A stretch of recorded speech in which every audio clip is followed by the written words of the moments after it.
something will happen when I become the president.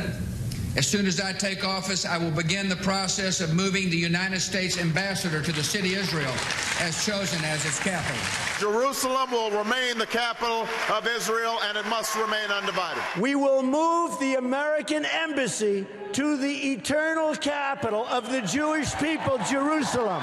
And we will send a clear signal that there is no daylight between America and our most reliable ally, the State of Israel. I can tell you that it was a very thoughtful interagency process. The president, I would say, is pretty solid in his thinking at this point. Presidents have talked about it for a long time, but this president, it seems, is going to do it.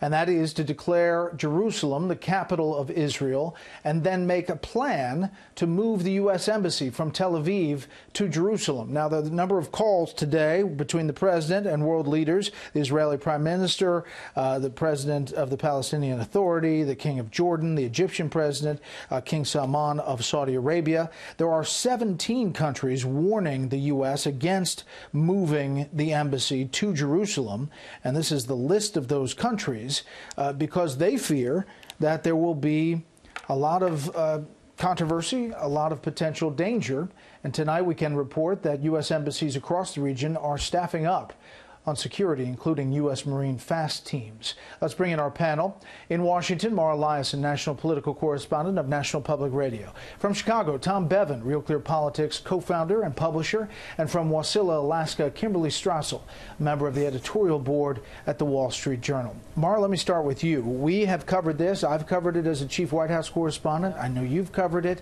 Many presidencies have talked about this. It seems that this president is going to do it.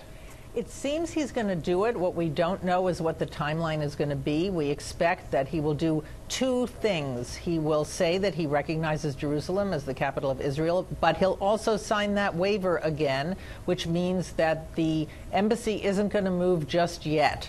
It might take several years to do it. And the question is, given all those countries who are against this move, with the exception, of course, of Israel, the president will be fulfilling a campaign promise. He'll make his base very happy, conservative Christians, members of the Jewish community, but I don't know exactly how this increases the momentum for a Middle East peace deal. To that point, H.R. McMaster, the National Security Advisor, speaking to Chris Wallace on Fox News Sunday about this. Are options involving the move of an embassy at some point in the future, which I think could be used to gain momentum toward a peace agreement and a solution that works both for Israelis and for Palestinians. So, Kimberly, does this put the cart before the horse at this action? No, I think McMaster makes an underrated but important point because, look, one of the sticking points always when you get to an Israeli-Palestinian negotiation is this question of Jerusalem. And what this does in moving the capital and actually taking the step, it's an acknowledgement that that is something that that the Israelis are never going to budge on and that the United States backs them in. And it's also a way of highlighting that the Palestinian focus on this has been an obstruction to moving ahead in negotiations. So there is an argument to be made that if you get it done and get it over with, you lay the groundwork to then move forward. Tom? Yeah, I agree. I mean, this is another example of Trump not being steeped in political traditions, diplomatic traditions, and not approaching this decision from the traditional. We've had this policy of signing this waiver, even though it's been government policy since 1995, even since, though you played, all of the presidents had not been willing to take this step for perhaps antagonizing other countries.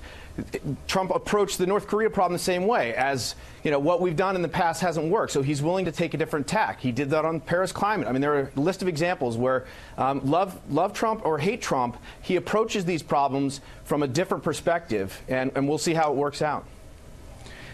So I guess the question is, Mara, is the reaction in the region, and if there are in fact U.S. facilities in danger as a result of even the naming of Jerusalem as the capital?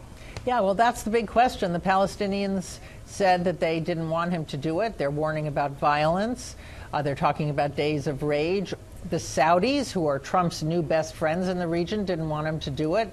Turkey said this would be a red line for Muslims. I mean, we don't know yet what the reaction is going to be. People are warning about a possibly violent reaction. We'll find out. But I think the big question is, when McMaster says this might make it easier or open up some options, what are they and what is the plan? The president says he wants to make this ultimate deal, but we have never heard a lot of details about what it would be or even a framework. Kimberly, last word on this. Yeah, this also just gets to credibility. As has been mentioned, a lot of presidents have said they're going to do this, and they haven't followed through. And as every foreign policy expert will tell you, there is no greater currency, no greater negotiating power than a country has when it actually does what it says it's going to do. So with any luck, by actually effecting this move, the president gains a little bit of credibility in that peace process if he's going to go forward with it.